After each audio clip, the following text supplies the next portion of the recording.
అందరికీ నమస్కారం. ఈరోజు మనం ఒక వంటకం గురించి మాట్లాడుకోబోతున్నాం. కాని ఇది కేవలం ఒక సూప్ కాదు, ఇది ఒక అనుభూతి, ఒక ఔషధం లాంటిది. అదేనండి, మనందరికీ ఇష్టమైన టొమాటో రసం. అసలు దీని వెనుక ఉన్న కథేంటో ఈరోజు తెలుసుకుందాం. చూశారుగదా, ఒకరు రసం రుచి చూశాక వాళ్ల అనుభవాన్ని ఇలా పంచుకున్నారు. దివ్యంగా, ఓదార్పునిచ్చేలా ఉంది అని. నిజమే కదా, ఈ ఒక్క మాట చాలు దక్షిణ భారతదేశంలో ఈ వంటకానికి ఎంత ప్రత్యేక స్థానముందో చెప్పడానికి. ఇది కేవలం రుచి మాత్రమే కాదు, ఒక రకమైన ఓదార్పు. సరే, అసలింతకీ ఈ టొమాటో రసం అంటే ఏంటి? చాలామంది దీన్ని తక్కలి రసం అని కూడా అంటారు. ఇది దక్షిణ భారత వంటకాల్లో ఒక మూలస్తంభం లాంటిది. అయితే దీని ప్రాముఖ్యత కేవలం వంటగదికే పరిమితం కాదు సుమా. దీని వెనక పెద్ద ఆరోగ్య రహస్యం, గొప్ప సాంప్రదాయం కూడా దాగి ఉన్నాయి. మరి ఈ వంటకాన్ని పూర్తిగా అర్థం చేసుకోవాలంటే కేవలం అందులో వేసే టొమాటోలు, పప్పుల గురించి తెలుసుకుంటే సరిపోదు. దాని మూలాల్లోకి వెళ్ళాలి. దీని చరిత్ర ప్రాచీన భారతీయ ఆరోగ్య విజ్ఞానంలో, అంటే మన ఆయుర్వేదంలో దాగి ఉంది. అవును, మీరు విన్నది నిజమే. రసం పుట్టిందే ఆరోగ్యం కోసం. రుచి అనేది దానికి దొరికిన ఒక అద్భుతమైన బహుమతి, అంతే. మన పూర్వీకులు చూడండి, ఆహారాన్ని కేవలం కడుపు నింపుకోవడానికే కాదు, శరీరాన్ని సమతుల్యంగా, ఆరోగ్యంగా ఉంచే ఒక సాధనంగా చూశారు. ఆ గొప్ప ఆలోచన నుంచే రసం పుట్టింది. ఆయుర్వేదంలో ఒక ముఖ్యమైన సూత్రముంది. అదేంటంటే, మన శరీరం ఆరోగ్యంగా ఉండాలంటే మనం తినే భోజనంలో షడ్రుచులు, అంటే ఈ 6 రుచులు తప్పకుండా ఉండాలి. ఇవి కేవలం నాలికకు రుచినివ్వడానికే కాదు, మన జీర్ణ వ్యవస్థను ఉత్తేజపరిచి మనం తిన్న ఆహారంలోని పోషకాలను శరీరం సరిగ్గా గ్రహించేలా చేస్తాయి. ఈ అద్భుతమైన సూత్రమే రసం తయారీకి పునాది. ఇక్కడొక ఆసక్తికరమైన విషయం ఉంది. అదేంటంటే, రసం ఎప్పుడూ ఇలానే లేదు.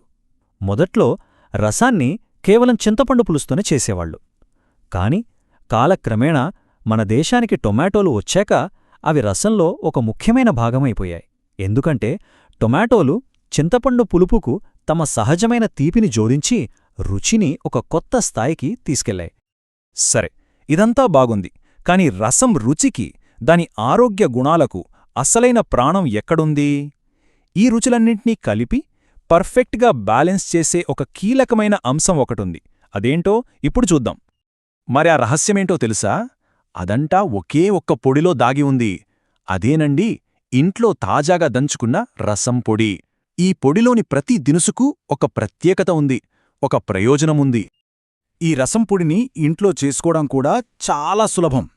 ఇక్కడ చూపిస్తున్నట్టు ఒక్కో దినుసుని సరైన పద్ధతిలో దోరగా వేయించి పొడి చేసుకోవాలి. ఇలా వేయించడం చాలా ముఖ్యం.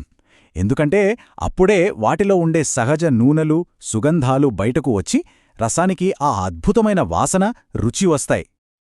ఇక అసలు విషయానికి వస్తే, ఈ మసాలాలు కేవలం ఘుమఘుమల కోసం కాదు, ప్రతి దానికి ఒక ఆయుర్వేద ప్రయోజనం ఉంది.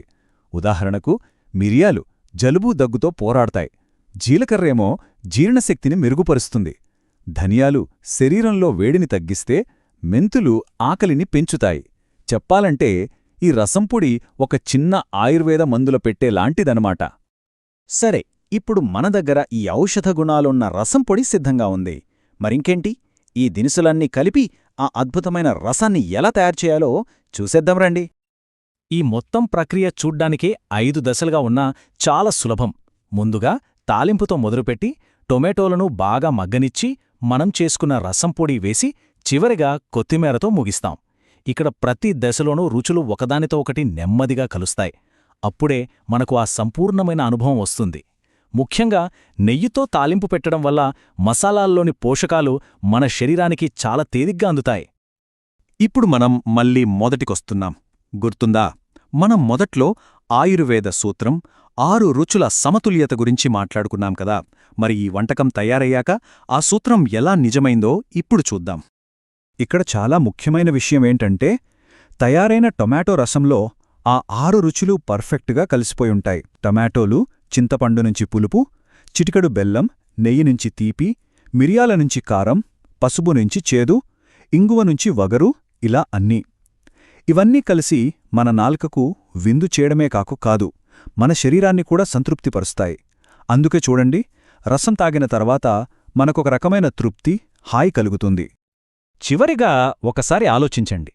ఒక సాధారణ సూప్లా కనిపించే ఈ రసం మనకు ఒక పెద్ద విషయాన్ని గుర్తుచేస్తుంది. ఆహారమంటే కేవలం కడుపు నింపుకోవడం మాత్రమే కాదు, అది ఆరోగ్యం, సమతుల్యత, ఇంకా తరతరాలుగా మనకు అందుతున్న వారసత్వం. మన పూర్వీకుల ఈ అద్భుతమైన జ్ఞానం ఈరోజు మనం తినే ఆహారం గురించి కొత్తగా ఆలోచించేలా చేస్తుంది కదూ.